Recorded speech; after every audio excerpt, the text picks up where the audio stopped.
Okay, Assalamu alaikum wa rahmatullah. Welcome everyone to our episode here today with Brother Muhammad Kibriya. We're going to be talking about a lost generation, and it's going to be talking about how to deal with Masjid, how to deal with the boards, how to deal with youth leadership and development. But before we get started, I'd like Brother Muhammad to introduce himself, share a little bit about your background working with the youth, and what you've done up to this point, and maybe what you're doing right now. Jazakallah khair first for having me in here. Welcome. So I've been in the youth work for about maybe almost, I want to say 2 decades, but I'm gonna be cautious. It gives away my age. So I would say, I kind of started locally in Iona Masjid. That's where I kind of started my passion, my entire drive kind of driven from there. And then I took off, went to Virginia, got a full. So I kind of left the corporate world and started full-time working as a youth worker. Okay. I was so passionate into it, and I got my master's in nonprofit management. And then eventually I got picked up by national organizations, and I became the national youth director for, I would say, about 2 decades in this industry, not just mastering the things from beginning to end, but facing a lot of challenges, also a lot of the successes that came from that too as well. So alhamdulillah, I think my journey has been quite a long one. Yeah. But I mean, I was passionately in this industry, in this field. So I mean, I can go on and on, write a book about it. I want to write a book about it someday. But you should, yeah. I mean, if you were to break that down into the years, like let's say you started at Iona and then going to Virginia and then working at a national scale, what do the time frames look like for you? So I think, starting at the Iona Masjid in our local Michigan community, right? I think that was my ground. That was like my just it builds you up. That was my starting point. Yeah. Right? So when I was coming back to faith and I just had the awakening, so when you go through a spiritual change, you're like, man, what is this? Like, what's exactly is my purpose? And all. So I was going through that transformation, and I'm that where Allah subhanahu wa ta'ala has honored me with like some activism somehow. Like I wanted to move. I didn't want to just sit there and just question everything. I want to just provide services. So I think in the Iona community, going back to responding to your question, I spent about a good 5, 6, 7 years on the ground, picking up, working. I was maybe like the only guy sitting in front of board members, like the youngest one in there. Yeah. We started a program and built myself a community. As I was giving back to the community, I was also receiving from the community, right? It was like give and take situation. So as I was trying to help, I was also being transformed. So I would say about 5, 6 years. And when I went to Virginia, I moved purposely for literally corporate job, and my heart wasn't sinking in there. Okay. So you went to Virginia for the corporate job? Yeah, I was like, it's time. I got to get married, man. I need some money. You need money, were expensive. 2010 dowries were expensive too, right? And I couldn't swipe either. So I was like, I got to get married. So I had to figure out myself, and I was like, and I found an opportunity, took it just like every other Daisies, got into the IT world. Yeah. And I moved. But something inside, I wasn't happy because, when you're involved in community work, it's just, there's no way to take you. It's something you can't leave, right? And subhanAllah, I think 2 years or 3 years, something like working, I wanted to get involved. I was like, so I found the Masjid Darul Hijrah Islamic Center. I got involved. I was like, listen, I just want to come and do it for free. They're like, nope. Either you work. That's nice. Or you cannot just, I was like, let me just do it for free. You're like, no, it's a full-time position. So I applied it. I was like, all right, let me start working. And then I realized I couldn't handle both. And I made dua. I was like, forget about the corporate setting. Jumped into the nonprofit That's a big world. Jump. It is a big jump. But you know what? It's one of the best decisions I ever made in my life. Alhamdulillah. Jumping into a full-time. And since then, I've been working there for about 6 years, I would say. And then I jumped with Muslim organization, MAS, Muslim American Society.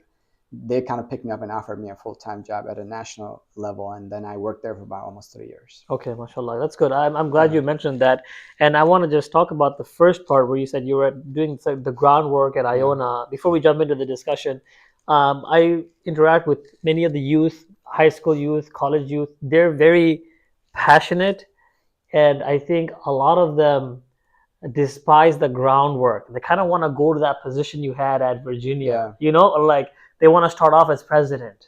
You know what I'm saying? And that's like a thing now. What do you think? How important is that foundation and the groundwork of putting up the chairs for the organizational event versus like directing the event?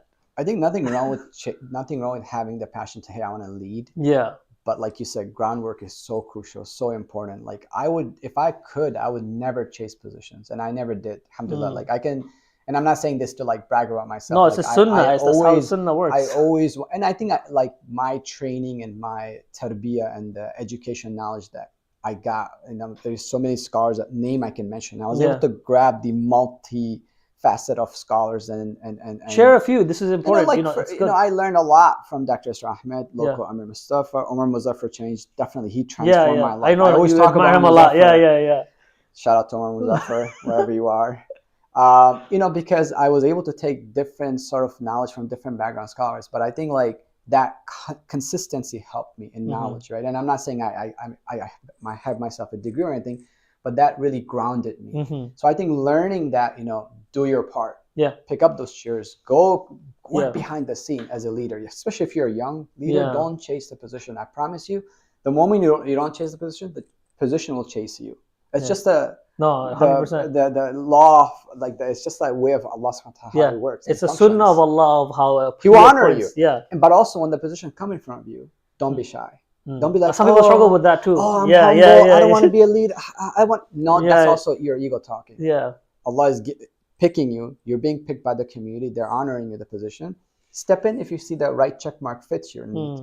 Now, you also have to be real with yourself at that moment. If you feel like, hey, I'm struggling with certain things, I know behind the scene, incognito, nighttime, I'm not doing good, then step back, run away. Don't say, hey, I want to take this. I will still help, but having that title is not going to suffice me because I need to still work my internal work. That's good. And this is a good way to start the discussion about youth development. So the first question is discussing about masjid boards. And so usually you see masjid boards and the youth committee, they're at odds, they're at differences, right? Yeah.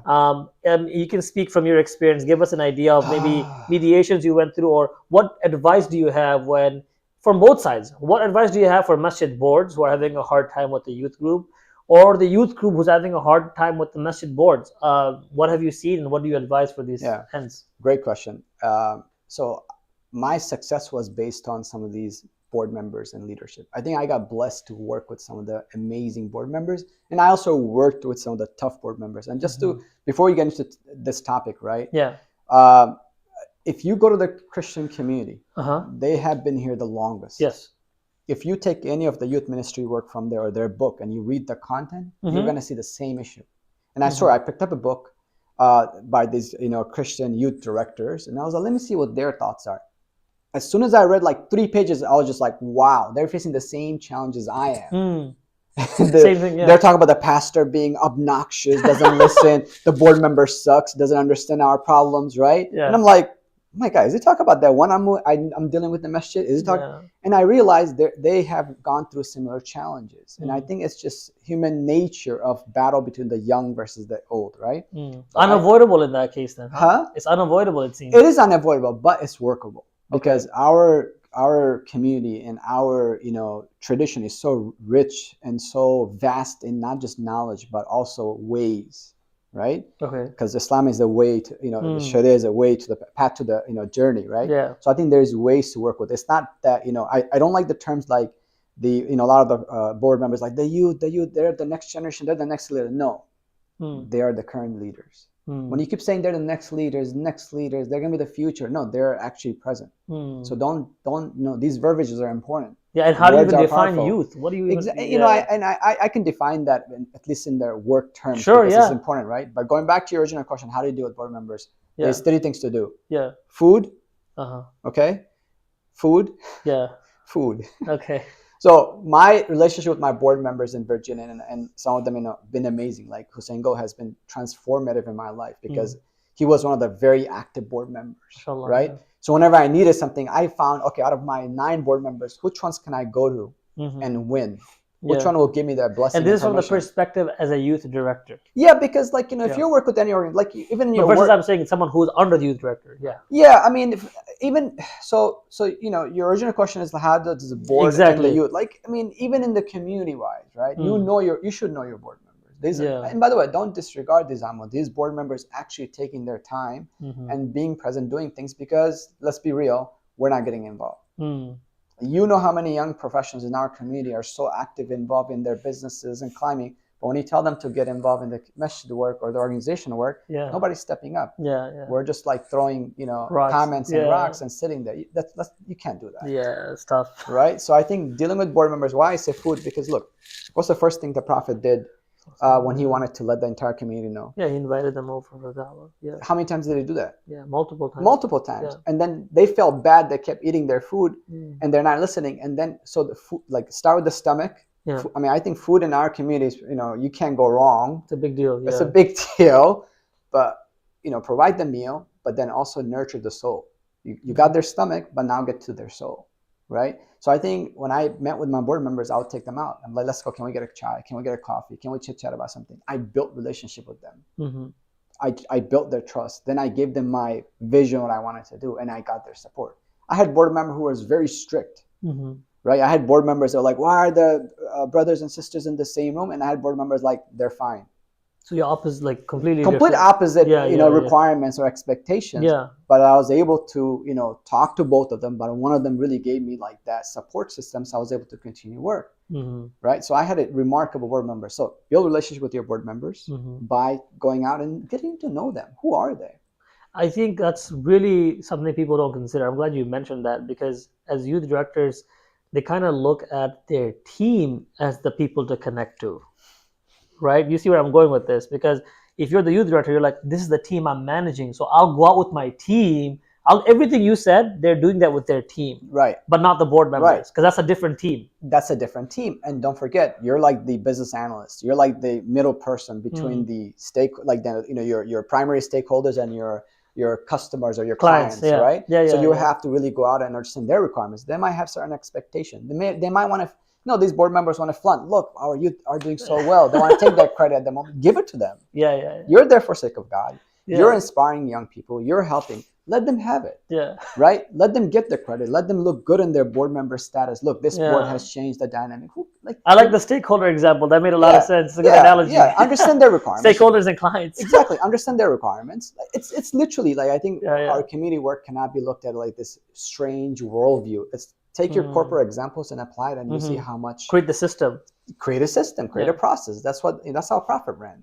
Right? He had different groups of people, organizations. He ran an organization. People forget that. No, that was it. That was the Jama'at. That was it. That was his movement. That's how he organized it. How did he organize so many people? He was strategic. He was smart. He knew which leaders belong where. Right? So that's how he was able to make. So I think going back, board members, take them out, have a chai, get to know them, earn their trust, understand the objective of the masjid. Because if you're doing a program that is completely outside of the objective and goals for that community, then it's not making sense. You're just doing a program. So try to match that, goals and objective to make sure you can actually report properly. And then you can create a long-term strategy for a bigger growth. Now, that's assuming that the long-term goal of the masjid is on the right track. You see what I'm saying? Like as someone who's working with the youth or leading the youth, what if there's that difference where the masjid is thinking the right track is to hit this specific objective, and you and the team you're working with is thinking, no, it's actually this. How do you deal with? How do you mediate that issue? One technique we did is there's this Jewish organization called Voice. So what they did is they do this thing called listening session. So do a listening session in your community. Understand your again, go back to your clients and look at what they're looking for. Okay. Because you may have an idea. We wanted to talk about fiqh of 1, 2, 3. We want to talk about the 4 imams. But maybe that's not, But then you don't even pray. Exactly. Is that a program you want to waste time, resource, energy for? Or do you want to serve the ones that are looking for like, hey, I'm just trying to get to my first prayer. So listening session from your youth, understanding what are their needs, who are the ones attending. That's what I'm saying. Now do multiple listening session from the practicing, listening session from the non-practicing, combine the data and report, then go back to the board, do a listening session from them first, and then compare, contrast, and present it to the board like, look, you're asking us to do these things, but here's what the requests coming from that crowd. Let's put together a strategy and a plan and a program that really makes it effective. Can you explain a listening session? So listening session is literally I'm listening. I'm not responding to you. I'm not. No, how do people? How do you even get people to come? Like, hey, you know what I'm saying? Food. Okay. I'm with you. Look, I'm listening. I think we we ought to really invite. I mean, look, let's be real. If I say Sheikh Omar Suleiman is coming to the community tomorrow, Yeah. you're gonna get a crowd of people come through, Yeah, right? yeah. It takes times and years to build a community. It does, yeah. Let's be real. Yeah. We're only a part of the picture. And I always tell the youth directors, if you have just one person show up in your program, start the program. If you have one person coming to your event, be consistent. If you have Nuh alayhi salam, and I'm not comparing ourselves to Nuh alayhi salam, how many years did he give down? Yeah, over 950 years. How many people showed up? Yeah, like 80. Did you have 5 people in your program? Khalas, compare the data, right? So I think when it comes to like how do you get people to come in, sometimes you can't force it. Yeah. I think our dynamic is different now in community. You have so many different vests.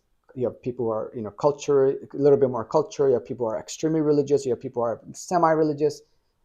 I mean, you can open the door and try to listen to them and also sometimes you don't want to push too hard. Okay. If you know this community is a little bit conservative, then be conscious of that, right? Don't overstep and try to bring a completely liberal side of aspects of things and then push boundaries and cause fitna and you're missing the objective. Yeah. So be conscious of that, right? Know the worldview of that community, so that way you can serve the paradigm based on that. And just start with whatever you have. Whatever you have, just start. Trust me, the barakah will be there. So we had a program in Dar Hijra Islamic Center called Fast and Learn. Alhamdulillah, they're still doing it. MashaAllah. And one thing I said, we're going to be consistent every Thursday, no matter what. We're going to do it, like weather is good, bad, storm, I don't care. 7:30 p.m., we're going to start. Okay. So I also learned from my trainer, from Muhammad Al-Matil. He said, listen, and I invited him, from Oak Tree. Yeah, I know him, yeah. And he told me, I was like, so I took advantage. I was like, hey, you're a speaker. You're coming for a Come workshop? through. You're talking in my Fast and Learn, right? Yeah, 100%. He showed up, and then, and I'm like, oh, we're going to wait for a few more people. It was like, why? He doesn't wait. He was like, Allah doesn't wait. And no. Yeah. And he told me, he was like, Muhammad, why are you waiting? Yeah. I was like, oh, no, it was like, so you're going to disrespect the people who are already here? He taught me the same thing. Wallah. He taught me a big lesson. I was like, okay. And I learned that, and I swear, I just applied that simple lesson. And for next 3-4 years I was there, I didn't care who showed up or not. Yeah, you just got to start. You know what I saw? Within 2 years, the culture changed. People started coming early and be ready. You know what? I think what the important part people are missing here is you said 2 years. And people don't realize that you have to give time for these things. Yeah. It takes time. If you're expecting your community to thrive overnight in front of your eyes, that's crazy. Like I came back, coming back a decade later in the community, I was like, oh my God. Well, there was time where we were fighting for that parking spot next in the shopping plaza in Iona where the Ummah is. Oh, okay. There was a time where we were fighting for parking spot. Yeah. There was a time we wish we had the area the land next to us. Yeah. I'm sitting there like, we have it all now. We have it all, right? So I think sometimes just plant the seed, do your part, walk away. Right? It will let it organically go. Let nature does its place, but do your part as a someone who has been given that trust as a leader. Do your part, document things, make sure you hand off, make sure you within your first year, you should think about, what if I'm gone? What if I die? How would this continue? Yeah. Right? Strategize in a way you're not going to be there. Okay, now let's talk about the flip side, right? Let's say you're the Masjid board itself, and you're trying to work with the youth, and you feel like the youth group is either being rebellious or they're just being ignorant of whatever you're saying. They're doing their own thing, or they always got side group chats going on. They have their own missions being carried out. What do you do in that situation? At the end of the day, I think, you can have those silo groups, and honestly, those silo groups don't last long. Right? You just got to wait it Such out a problem, for it to die. It's sometimes you just like, do what you got to do, guys. I haven't pretend like you didn't see it. I wouldn't say pretend, like do your part. I think as a board member, like go up to them, invite them, talk to them, understand what are they looking for, right? Look, if somebody's going to have an ill intention in the community work, or, it can happen. Eventually you see that there's no barakah in it. It dies out in itself. I've seen an organization die because it was a spite organization, or there was no barakah. Oh, out of spite, right, out of spite, and then you realize like it didn't get any. Yeah. And you're gonna have those challenges, and sometimes if you're a board member and you do your due diligence, you do your part, you invite them, you did your part. Right now, I'm gonna give a lot of shout outs. Like in Alabama, I went to Alabama. And I was talking to Dr. Najjar, like in his community, I went there.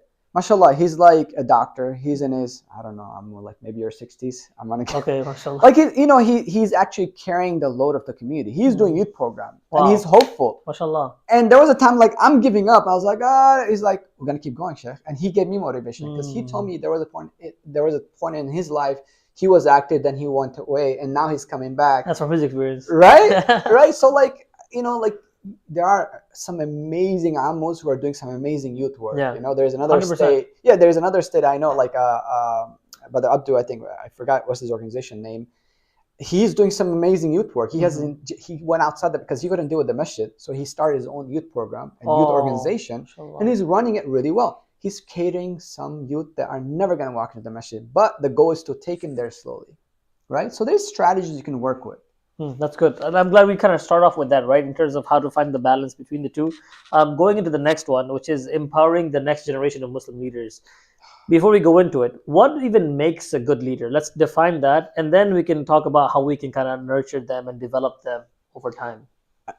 That's a big question, right? Yeah. Like, how do you define good leader? Yeah. And I think that requires an entire paradigm study. I mean, are they, if somebody has a true niyyah intention, and if you see somebody has a leader capability, I think, everybody's capable of being a leader. That's my opinion, right? Yeah. Some people are naturally born, they can lead, and some people need some work and Yeah. engineering, Yeah. their thoughts, their experiences, and they can become a leader. Yeah. So I think a good leader always, and some, there was a time where some of my mentors said, look, and Dr. Hilmi, he mentioned it, he always used to tell me, like, so you're doing a qiyam next week? I was like, yeah, we're putting a qiyam together. He was like, did you make 2 rakah salah? I was like, what do you mean? He was like, did you ask Allah? Who was this? Dr. Hilmi, he was one of the board members in Dar Okay. Hijrah, right? And he was my mentor in my every week usra that I used to go to. Okay. It was like, did you do 2 rakah salah? And took me back. I was like, what do you mean? He was like, Because we don't think about that. you don't think about it, right? So a good leader really is intentional. Yeah. He thinks about his intention, but he also has to understand that he's not just leading, but he has to be led. Oh, okay. Right? So you can't be a leader out there when somebody else is not leading you. So I believe in generational leadership. So if I feel like I can help somebody nurture someone younger than me and give them mentorship, life coaching, help them to become a leader, I need to go somewhere and check in myself.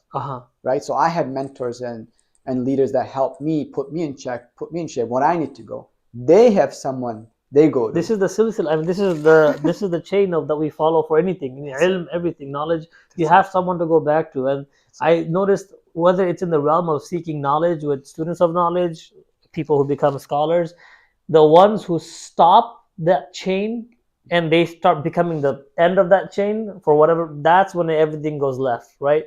Because then they do their own ijtihad. In whether it's in youth work or ilm, they're the guys coming up with all these ideas that everyone's like, yo, why are you so off from the rest of the society? Yeah. And that's unfortunate. It happens to a lot of the younger people. And then they eventually, like you said, you'll see a cycle. They die out, or they got out of the picture, or they get really well famous on Instagram, and all of a sudden they're spitting in the wrong way, fit contents, and they're saying things, and I'm sitting there like, again, I had my share of that, right? I did say things on Facebook. I regret. I used to, when I look at my reviews on my Instagram, it's cringeworthy. I was like, oh my God, did I really say that? Did I really post that, right? You regret things, like, why? Yeah. I think the more I got close to the knowledge, and I think I didn't do enough at the beginning of my leadership. Most of us are not. We're not. And I regret it. Why? Because I didn't spend enough time in my Quran. I didn't spend enough time in my prayer. I didn't spend time enough being alone with my Creator, right? I didn't build and work on that relationship. But alhamdulillah, I had a good support system. So I had Mass does a great job of developing leaders, and that's what they're there for. That's all they want to focus on, is develop leaders. Tarbiyah. Yeah. Their tarbiyah program is remarkable. The Quran, the morning adhkar, it's pretty and you see, like, oh my God, that really works. Yeah. Right? Same thing with Iona. There is a structure. A lot of people don't understand that, and I'm like, they don't appreciate it either. They don't appreciate it. Yeah. You know what? You appreciate these things once you leave an organization, or you're like, that's not my taste. And you try other things, you're like, no, so I'll come back. You know what? That chai was really good. Yeah. That was a really good chai, man. So I think you start to appreciate as you get older, and you start, like, I'm at my 40s right now. I'm like, all right, I'm looking back on my mistakes and picking those things up and learning. And I realize, go back to the Quran, spend time with Quran daily. Yeah. So good intention, good mentorship and leadership training constantly. You have someone to go back to, and you gotta spend time with your Quran. You gotta spend time. I mean, earlier you're fixing the bookshelf in the middle. I was like, that's it. You gotta have the Quran as your center. Everything else is right or left. Every other knowledge comes second or third, right? Because that's what's gonna guide you. That's what's gonna transform you. Everything else is gonna inform you. Alhamdulillah. I'm glad you mentioned that. May Allah so make it easy upon us. I And mean, I all of think us, Ajmain. what you also explained is that most of us will end up making these mistakes until Allah allows us to reach our 40s. Like I think this, bro. Come on, like you can give all that advice in the world. I know I'm still gonna make my mistakes until I'm like in my. It's just bound to But you happen, know what's bro. scary though, as being a young leader or in the community, even our imams makes those mistakes, right? Sure. And we see them. Yeah. And I think one of the ways is that sometimes they make mistake in the Quran, and the community gently guides them, or there's somebody in the back guides, corrects that verse, right? Yes. Hopefully in a No, gentle no, way. 100%. I'm It's the smiling same for a thing in different reason. leadership. You have to Yeah. trust the leader you put in, but you also have to gently guide that leader. Don't yell. Don't lose hope in them. Don't make mistakes. As long as that same leader is willing to say, you know what, yeah, I made a mistake. I apologize. Let me fix myself. Right. I think that's where the leader who's being built or put in the spot, they have to look at it and say, you know what, I'm here to serve people. It's not about me. I think that's where emotional intelligence comes in. I think that's where a lot of young leaders lack emotional intelligence. They give their own perceptions, views, and knowledge, and they want to throw that perception in there, and that's where they need to realize, look, I'm here to serve. Mm-hmm. Sometimes things that are said in the Quran, I may not fully be adequate to it, but that's the reality, that's the truth. I have to bring it out, even if it is against my own will. I mean, and you can't even do that if you don't even study the Quran or with someone else, or the teacher or someone guiding you and helping you understand these concepts. And you know what's the most crucial thing I learned? The more you gain knowledge, the quieter you get. Mm-hmm. This you kind of almost stop preaching because you realize, like, I don't know enough. Yeah. And you let the scholars do their preaching. You bring in, look, you can be a youth leader. I always brought in speakers. I don't like, a lot of you guys know, whenever there's a speaking, but I don't like doing it. I don't like being in a spot because I feel like I don't have the adequate knowledge to do so. Sure. But I have enough to where I can talk to somebody. I can have enough to customize certain plans for certain you can give youth. da'wah. You can give that. That's the whole idea. Yeah, Allah says in the Quran, like the best of the things that you can call ourselves is to be a da'i, to caller to Allah. So, and I think a lot of us get caught up with the titles of everything else, then but Allah already gave us the title, like be a da'i. And it's through your character. Yeah. It's through your attitudes, through your who you are, not just in your community, but even outside at your work. Like if they know you, like, hey, Saeed is the one who doesn't over abuse his clock hours. He does, Sure. He's at work, he's honest, he's trustworthy, he's balanced. He does the right thing even if it is against himself. Yeah. I think that's transformational. That's really empowering for people outside and inside. Let me ask you this. This is a tangent question for youth leaders. You said that you need to go back to somebody to help you, right? Mm-hmm. So where do they find somebody to help them? So I think what's important is that there's so much access to. I think right now there was I think Dr. Yasser Qadi was talking about it recently. I was listening to him. Mm-hmm. The amount of knowledge and accessibility we have, that was not the case for our grandparents. 100%. Not even 10%. Yeah, 100%. Our grandparents sort of access. So I'm sitting here like, oh my God. So they probably didn't have access to every Bukhari books or nothing. every content, they had nothing, right? So, yeah. They have very little and they worked it, and we have so much. So if you're willing to go and listen to, if you're willing to invest money and time and go visit Tony Robinson's and go visit this I'm being real. I'm being real. I'm with right? you. Yeah. Right? If you're willing to, I'm talking to those, activists in the community. He's talking about, Tony is a motivational life coach. Motivational speaker. And again, even for me, like I listen to a lot of coaches. I invest, I'm learning to invest in myself and going to even other. And it's not, I promise not to throw shades at anybody. I'm saying if you're willing to do that, then you can actually get access to scholars, not just locally, even like at a state level, right? Yeah. And you can actually access mentors that are willing to spend time with you. First, start locally. There are so many mentors in our local community exist. Yeah. You may not like their methodology. You may not like how they are, but there are wonderful people who are willing to give their time to you. And they have time because they're not distracted like celebrity scholars. Yeah. They're not as like busy. Just sit down with them. Yeah. And when I say, getting that sort of one-on-ones, it's not just you're going to go there and learn everything. Sometimes just spending time is sufficient enough to unload what you're going through with your community work. There are days I cried in my with my mentors because I was so like, I didn't know where I was lost, and he would just comfort me, and that was my therapy. As a leader, you need that, right? And also, you need to be able to understand, like, it's not just getting to the scholars, but finding a mentor who helps you. I mean, I have mentors across the board for different situations, different scenarios, and I always talk to them, I always keep up. You got to invest in those relationships. Yeah. Sometimes you got to send the gifts to them. You know what I mean? Just to appreciate them, not Yeah. because you know it's not a corporate relationship. Yeah. It's a Yeah. spiritual relationship. Yeah. So if you don't invest in spiritual relationship, it won't make sense. That's why in our in our tradition, it's about also keeping up with the relationship so crucial. Where look, I spend so much more time in community work. Yeah. I forgot to spend time with my kids. Right. I forgot to spend time with my cousin, my brother, my sister, and I start realize like, man, I would do anything for. My excuse was I'm serving God. Then I'm sitting here like, God told me to also take care of my family. How do I find that balance too, right? Yeah. So I think some of those things I regret that I didn't balance myself. I think everyone struggles with that when they're working in this space, and I think that's why, like, in working with this space, you need to work with your family in this space, right? One of the things that you said that made me think about going back to somebody. It's like when you're unhealthy and you have a doctor for each part of your body, right? You have the ENT, you have the cardiologist, you have the neurologist. I only know these terms because of my friends, right? But that's the whole point. You have a specialist in each field, and we do that. We will drive from Warren to Rochester Hills for the neurologist because he's in Rochester Hills. And I think we need that same thing. Like if you're going to a certain scholar for fiqh, you're not fatwa shopping. You're being consistent with who you're learning from. And the same thing when it comes to your lead. Now, he might be a great fiqh scholar, but he hasn't dealt with the youth or the community space. So to get advice from that, you might go to someone like MK right here or somebody else who's actually worked in that space. And I think we need that. The thing is, we're trying to have like a one-stop shop, and I don't think Islam never had. Islam had one-stop shops. Like we're talking about polymaths, like Al Ghazali, rahimahullah. There is no Al Ghazali in today's time.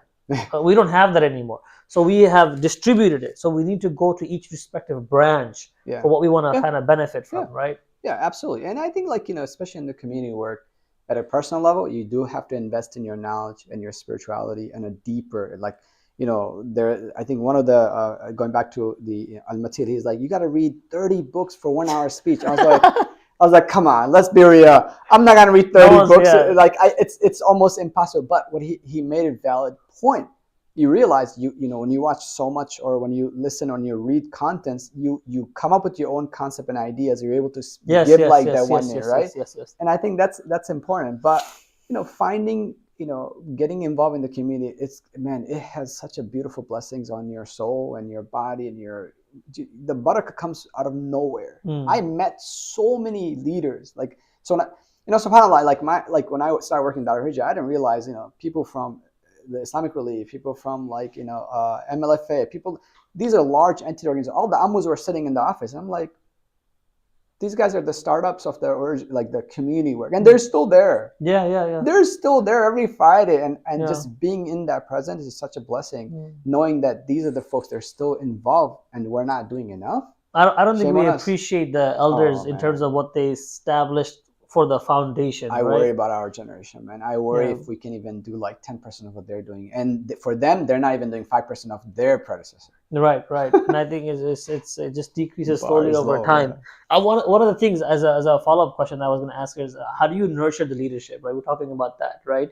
In terms of, now that you maybe found some leaders or people with leadership potential, you were mentioning you pretty much think everyone can be a leader, and this is supported by the hadith of Prophet Muhammad and all of you are leaders in your own way. You're a shepherd. And Dr. Tariq Al-Suwaidan, he mentions that, he says, I believe 98% of people are leaders. Either they're born leaders or they can be leaders. But I do believe 2% can never be leaders. That's his take on it. But let's say you do find those people, right, or those youth. How do you nurture them? So I think giving them chance, give them tools, techniques, process, and you got to step back, right? But you also have to be careful. Don't put them in like, give Friday khutbah, right? Just start off there. That's not good, right? So I think giving them opportunity, trusting their process, and guiding them, and you got to invest time with them, right? So nurturing means also giving them the opportunity to actually, work on that project, work on that, content, or work on that specific situation, and then also, letting them know, hey, I'm here for you, right? But don't take over. Don't be like, oh no, you need to do it this way. It's about like trusting them, at the same time giving them right tools and techniques. And when they do make mistakes, right? Especially be careful. They're going to make mistakes. They're going to make mistakes. But when they're making mistakes, make sure there's two things to keep in mind. One, Make sure it's not on the texts of you're not texting the community on that mistake. So you got to be careful what kind of mistakes they're making. Okay. And there are mistakes where you can actually fix immediately, or you can, you can come back to it later. Yeah. I think that's where you have to be very cautious and careful. And it depends. Like, look, when you do these programs, like for example, soccer or halakha and all that, or qiyam, whatever it is. let them do the flyer, let them create the content, let them do the marketing, let them, when. And even if you don't like it, it's give them a fair chance, right? Then sit down with them. So what do you think we can improve on? Yeah. What is your thoughts? Yeah. And then give them the positive, very constructive. Like one of the program, what we did is with our leadership is like whenever somebody wants to volunteer, I'll make them host first. I was like, I want you, as soon as somebody walks into the program, I want you to say salam to them. I want, if they don't put their shoes on the shoe rack, take their shoes and put it in the shoe rack, right? When they leave though, but be present in the front.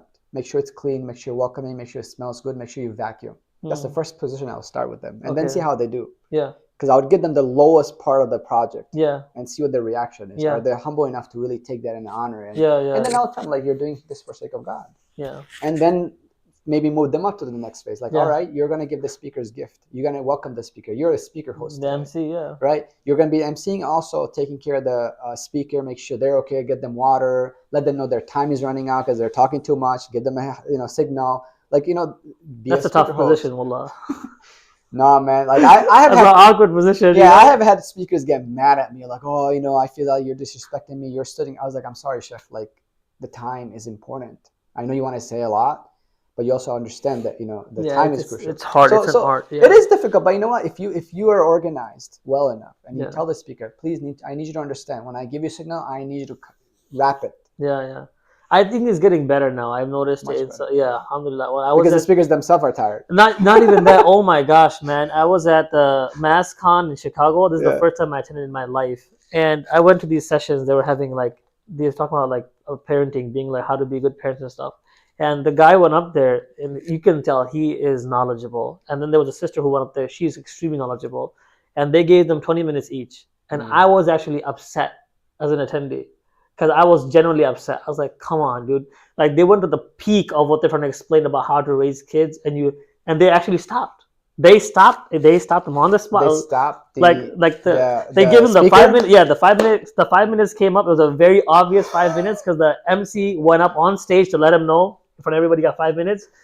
And he's like, all right, I got 5 minutes. And but that's what I mean. In terms of, I guess, organizationally, they're doing a better job controlling that. So for the speaker, he should have managed that better. He should have managed that. Yeah, better. I agree. So I think it's a two-way relationship. Yeah. And I think as an attendee, it sucked. So I started emailing my speakers. I was like, thank you so much for doing this. Yeah. This is what time we start. Yeah. Here's the topic I'm giving you because we thought this is the best topic for you. Are you comfortable with it? Yeah. So this is happening way before the event. Exactly. And then I tell them, please cover these points, but wrap it up with action item. Yeah. So I think preparing the speaker also is important. 100%. And then open the floor for the speakers to be engaged with audiences. I have so when I design talk about designing the programs. When we design programs in our community, right? It was very intentional. It was very very structured. Okay. So I would give like I said, we would let the audience pick the speakers. Okay. We didn't even pick the speakers. Sure. Every week. So, for example, the Fast and Learn program, it was targeted for high school plus. Okay. Right. And then young professionals start showing up to the event too. Yeah. So my goal is that if I'm doing a program for high school, no middle schoolers can come. Yep. No younger brothers can Sure. attend. Yeah. Nothing. I'm gonna completely because it's targeted. It's targeted. Yep. But I'm gonna honor the time and I'm gonna honor the space. So, and the other condition was that no Ammus can come and sit. Yeah. Because I want them to feel comfortable asking the questions they will not ask upstairs. You're avoiding the one-stop shop again. Yeah. There's always food in my program. Yeah. Right. We always had food, snacks. Plates look good, smell good. Environment was welcoming. There's host. We would even Febreze the spot or before the spot to make sure it's like you had an aesthetic feeling walking into the space, right? Cleanliness and all of that. Speakers had rules. Speakers also got a gift. Any speakers came up, even if it's a thank you card, we gave something. Yeah. Right. Even if it's a small giveaway, we gave something to the speakers. So I think those things makes important for your space to have the barakah. And we start on time, right? That whole on time starting is very crucial. Yes. So if I say 7:30 we're going to begin, including the volunteers will come sit and listen to the speaker. Yes. Because to me, 7:30 the angels are already here. Yes. I understand. Yeah. Let the barakah begin, right? Yes. And then people can come if they want to, but we're going to also end on time. And then during the social time, the speaker has the time to connect with the audiences freely. Okay. So what I'm doing is that, you have to understand your audience, Okay. right? You have a generation where attention span is what? 10-15 minutes. That's too much. Yeah. Even then, it's like not there yet, right? Sure. So you may be like, you know what? I feel like we're catering these young people too much. It was like, you don't go to the emergency room and decide. Like decide why are they here and why did you cut yourself. You treat the patient. Same thing in your mission, in your program. You have to look at it that way. They're here. Allah called them in. Allah is using you to give them dawah. So serve them however possible, even if it is a small impact they take away. Yeah. You'll be surprised how long that goes. So I think intentional programming and designing is very crucial. So that's one of the successful programs. Alhamdulillah, it's still running. And I'm kind of glad you mentioned that, because I saw something like this at Youth of Ummah under Iona, right? The whole idea of that they come, let's say there's a league or whatever, and they're playing sports for the 2 hours, and that's what they want to focus their energy on. And then there's a mandatory 10-minute break of nasiha. Yeah. And that's just the actual pure nasiha. And I think Youth of Ummah does a good job implementing that empowerment. Yep. And that's where I got empowered personally. Yeah. I know your journey started at Iona, so did mine. Yeah. I mean, originally started at Al Falah, but then when I got into Iona, I was really getting to actually. They gave me a spot to speak, and I was like, "What's going on?" I was like 19, and then Said Mohsen, he's like, "Hey man, can you give the Islam 101 talk?" Yeah. I was like, "To who?" He's like, "The basketball league." I was like, "What?" Like, catch this. I'm in Hamtramck. He's like, "Come give this." I said, "Why?" He's like, "Oh, our speaker canceled." Yeah. He's texting me at 3 p.m. The Islam 101 is at 5 p.m. I said, "What am I going to talk about?" I'll just talk about whatever I gave that one talk at Al Falah, Surah Al-Ikhlas or something. Okay, that's one thing I knew. Yeah. Which was copied from Numa Ali Khan. So that was pure whatever he said, I just copied and pasted it. That's how it started. I would go to the room, and all these brothers are older than me. Every brother is older, and I'm like, oh man. I walk in, and none of them are looking at me. There's no volunteer there. I am the volunteer and the speaker and whatever I need to be, and they just want to go play basketball. Yeah. I look at them, they're scattered all around the room. Like, brothers, can you please come? That was like my first on the spot, like, here, go swim. See, organize. Go swim, right? You're organizing, you're leading. No, man, Said Mohsen messed me up. He sent me. I was like, dude, I was not expecting this. These guys are just talking, doing their own thing. Then they actually listened. They didn't mind. And I noticed that, mashallah, people give respect. Like, if you just say this is the time for this, people do give respect. We just have to trust them. And that was like my first talk over there. And then he said, can you come back again next week? I'm like, dude, come on. But that's how it started. That whole thing of what you were saying earlier, give that youth a chance. I mean, for me, it's predominantly because of the efforts at Youth of Ummah that I was able to figure out anything in my life personally. And I saw that, right? I was a participant, then I became a captain. Then Mohsen invited me to give this talk. Then he brings me onto the board. Yeah. So he was a big driving factor for me. And that was like kind of my mentor. I think he was being lazy. No, I'm kidding. I got to give credit where it's due, So from like organizing skills to speaking skills, this happened because of the opportunities at Youth of Ummah. And from that, I realized, man, like we need to give people opportunities. Like I saw this mistake in myself where I'm too harsh and I'm like, no, this person isn't ready yet. And then I'm like, but I wasn't ready. I wasn't ready. So why the heck did someone let me do it? So I got to step back, like how you were saying, just let him do it. Right. And I think that was an eye-opening experience for me when I saw myself doing that. So great. Thank you for sharing that. And I think that's important to really recognize how your journey began and able to, look at that for other people, right? I think that's crucial, and create those opportunities, support that opportunity, and like also like help nurture it. And I think like a lot of, it doesn't have to be just you have to give speech as one of the elements of leadership, right? That's just one. There's so many things. Many things you can do. And inshallah, like I have this intention. I'm trying to step back in the work, in the community work, right? I took a mental break for about a good 2 years. Okay. Like I had to really look at. You pulled Al Ghazali. You left. Yeah. I had to, man. Like I had to, like again, I think we haven't tapped into the burnout subject yet. Yeah, that's next. Yeah. So, but I think like that's important. But coming back, I'm gonna try to reach out to a lot of these young professionals that I know. I grew up, and now I'm sitting there. I'm going to the mission. I was like, oh my God, there's Shaik, there's Kausar, there's all these guys. I was like, oh my God, like we're dads now. I'm like, oh my God, we're dads, right?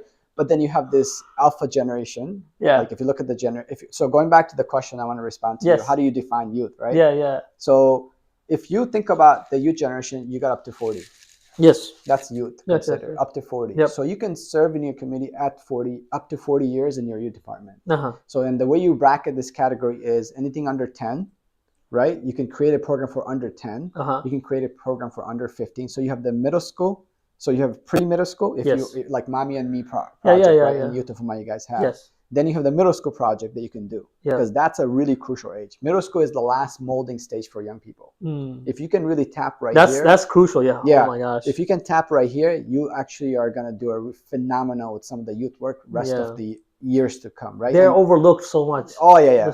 And then you have the high schoolers, which is Yeah. kind of late, but then you're kind of like tapping, Trying to make sure and they then don't mess up. exactly. Then you have the college, right? And Independent thinkers. then you have the newly married to like till their first 2-3 kids. That's Yeah. another age of target audience. And I think Roots does a good job with Abdurrahman Murphy. He Yeah, covers yeah. all the areas, and he Oh, grew- really? And yeah, and he grew each category at a time. Oh, right? those age groups. Slowly, he Interesting. provided services. Like if if you ask him, he's starting his apartment.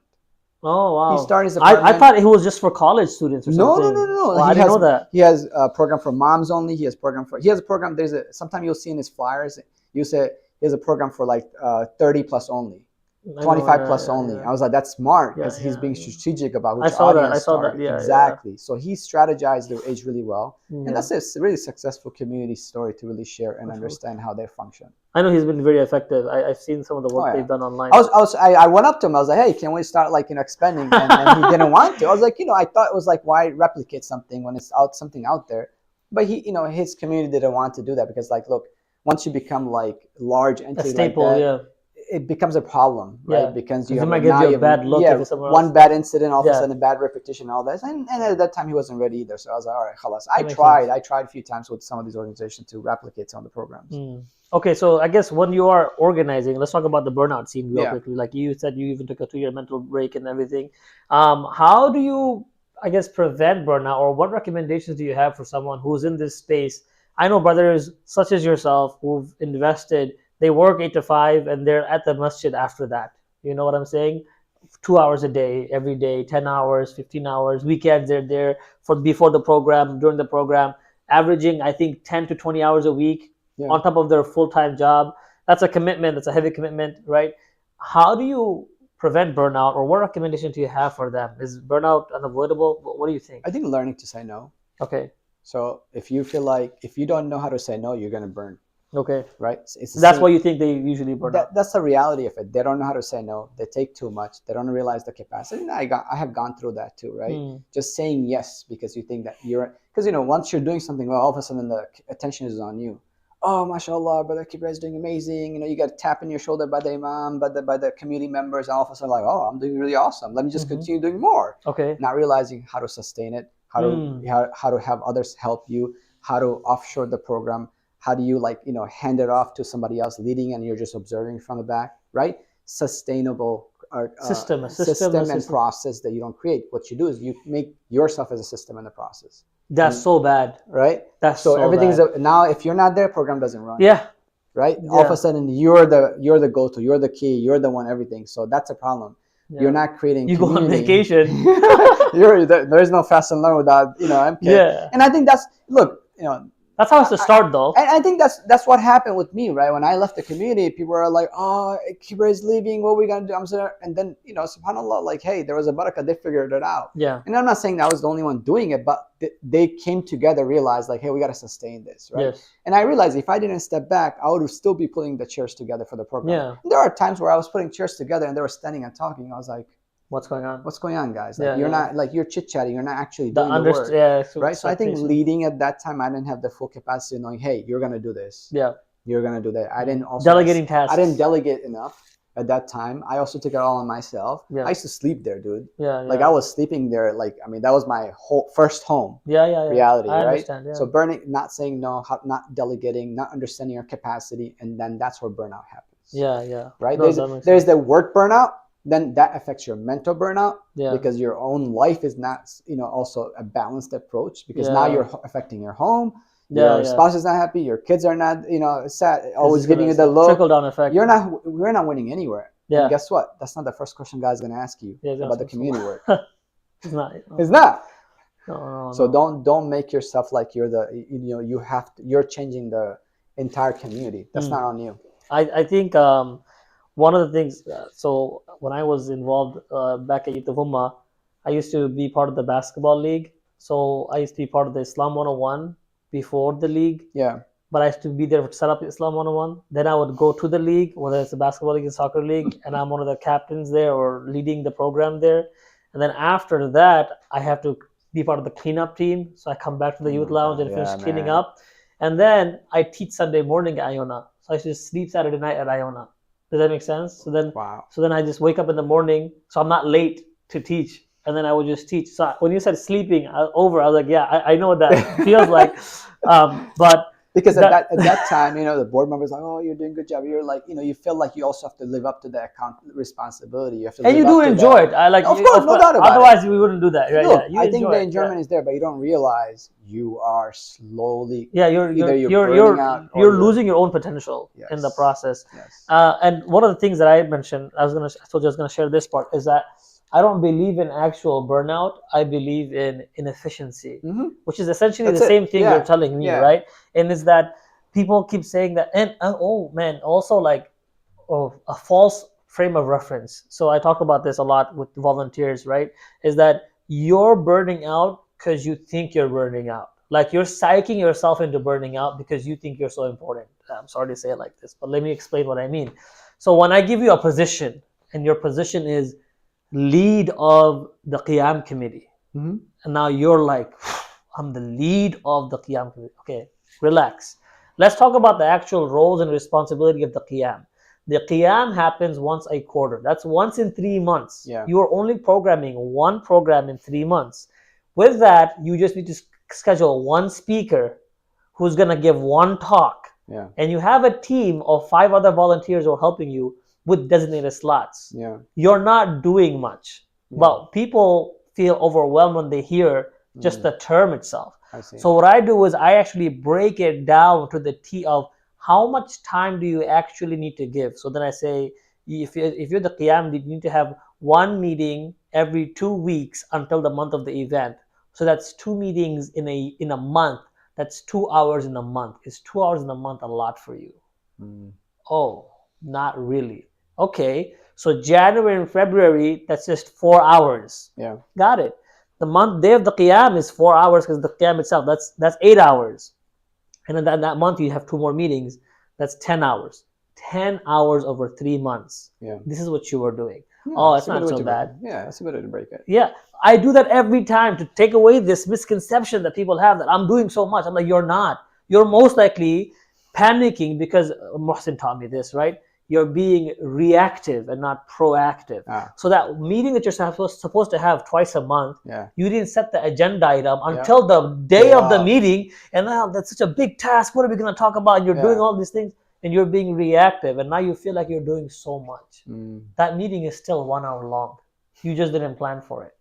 And so everything that you're doing in your planning is inefficient, making you think you're burning out. You're just being irresponsible. Sorry, like that's how I put it. Yeah. And if you were just responsible, you can have what you were saying, set the boundaries of when to say no and say, I should be able to manage this. Yeah. And that's like my take on it. When people say they're burning out, I'm like, burning out from what?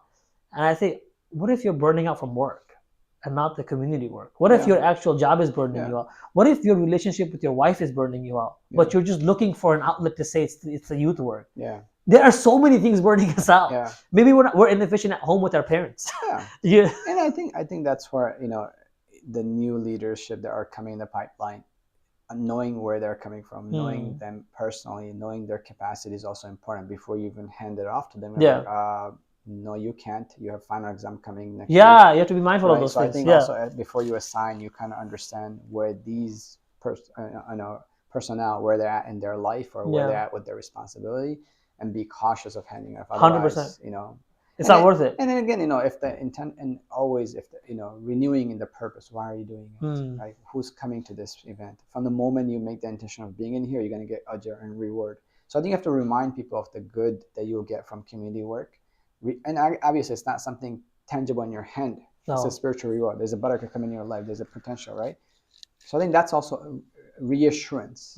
It's giving these people reassurance to give them more positive motivation for them to really think, and of course, helping them through these thought process, because I feel like that's what you have to do with it. Yeah. Like the Gen Zs or even some millennials. Yeah. Yeah. No, 100%. And I guess that was the main things that I wanted to kind of get your feedback on. Maybe we can have you come back to discuss more topics. But before we conclude, was there anything else you want to mention from anything that we reflected upon or discussed that you think is kind of relevant for us?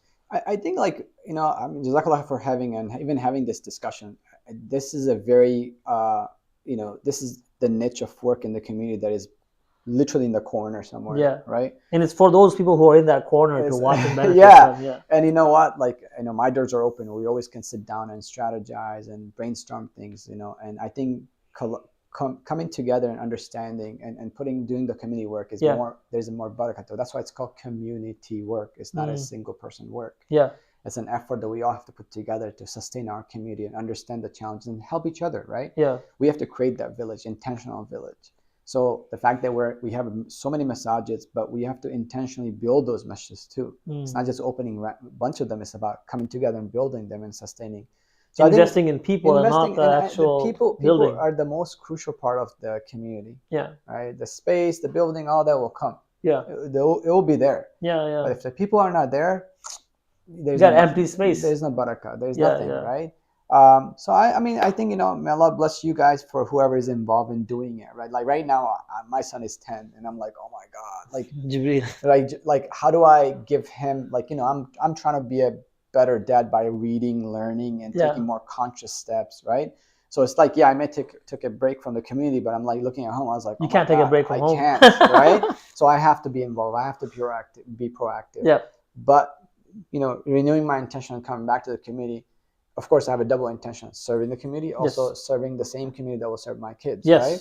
So you're always gonna give back. Like, I wish I was in Virginia right now, because all the programs I established, it's for you. I could have just like, all right, get in there, man. Like, it's already in there, right? But you know what? I think Allah has a plan. Maybe He wants me to, work together here with the community members and put something together. Maybe that could be a way for me also be motivated, right? And nothing wrong with it. It's a double intentions, triple intentions. So I think I'm looking forward to working with so many people in the community. Inshallah. I'll share your information as well. I would love to put together something between the masajids and whatnot. But my focus right now has been so I have a channel I started called Baba is Tired.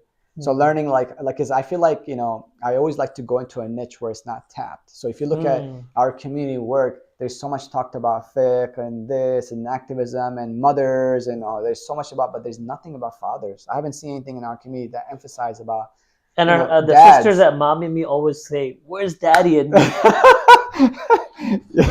Right. So my goal is to get those young professional dads out and do Mashallah. A father's event, and Mashallah. even folks like you guys are, inshallah, you'll be honored to be a father one day. That Inshallah, you at least take some lessons and learn. Like, you know what, that's a good approach to do, because, and I think I heard of this recently. This one scholar I heard, which was powerful. He went up to the scholar, say, my wife just gave a birth, and I would like to know, how can I make him righteous? And the scholar was like, it's too late. Yeah, it's like, what do you mean it's too late? I was like, well, this begins when you choose a spouse. This journey begins when your spouse is reciting Quran, and when she's in womb, when your baby's in womb, reciting Quran, making dhikr, that sort of engraves in the DNA. And I'm obviously, you can see righteous family.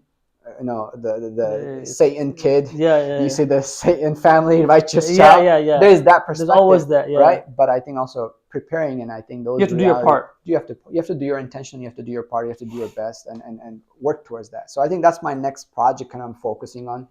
Doing the youth development work. Baba is tired. Baba is tired. Yeah, and I got that from a couple other I'm always looking into the Christian community and seeing what they're doing. And I found so many Instagrammers. Man, they have 800 people following that same channel, and they're actually talking about legitimate parenting issues. Yeah, I think that's what we're facing as a community. So that's my next project I'm working on. But I do want to get all the young professionals to come out, and what I want to do is an exchange program. Okay. What I would like to do is if I say, hey, Brother Saeed, you take my son, and Omar is going to be under me, and we're gonna do an exchange program of mentorship. Okay, like a foreign exchange student. But a domestic exchange exchange child, right? I'm gonna be responsible for mentoring Omar. Right? Me and Omar, we're gonna build bond. We're gonna hang out. We're gonna do things. You're gonna hang out with my son, but he's gonna come up to you and talk about things that he might not want to talk to me. So that sort of openness of mentorship, It's like a chachu that you never, like, an actual uncle. That's you it. know. That's it. So I think we need that mentorship, that murabbi, that someone we can go check in with. So start opening those opportunities with those mentors from young age, so they can always go back to those people and ask and connect and really learn, right? Because we have the same mindset, we're in the same paradigm. So Yeah, you have to be. sense. Yeah, you have to. The chachu has to be in the Yeah, same. If the uncle's doing something else, that's questionable. So I think that's one of the strategy I want to start working, inshallah, in the few next months. Allah po barak. I mean, ya Rab. Thank you again for joining.